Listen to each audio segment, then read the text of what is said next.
السلام علیکم۔ دیکھیں، شریعت نے ناموں کے متعلق ایک اصول کو ذکر فرمایا ہے، اور وہ یہ ہے کہ نام یا تو کسی اچھی شخصیت کی نسبت سے ہو، یا تو اس میں اللہ کی بندگی کا معنی جھلکتا ہو، جیسے عبداللہ، عبد الرحمن، یا پھر اس میں کسی بڑی شخصیت نبیوں کے ساتھ اس کی مشابہت ہو، اور یا پھر وہ نام کا معنی اچھا ہو۔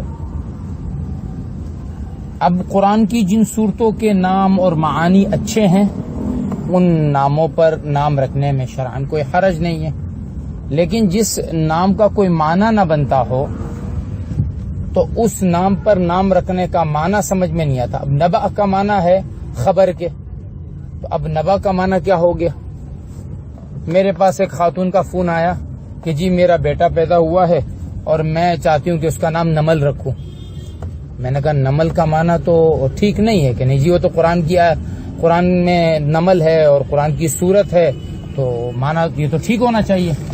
میں نے کہا تو بہت اچھی بات ہے، آپ کا بیٹا ہے اس کا نام نمل رکھ دیجئے، اور آپ اپنی بیٹی کا نام بقرہ رکھ دیجئے، کیونکہ قرآن میں بقرہ کا ذکر بھی ہے۔ تو ضروری نہیں ہے کہ جو قرآن میں ہو وہ چیز ہم رکھے بغیر اس کے معنی کو سمجھے ہوئے، نہیں، صحیح معنی کو سمجھنا وہ ضروری ہے۔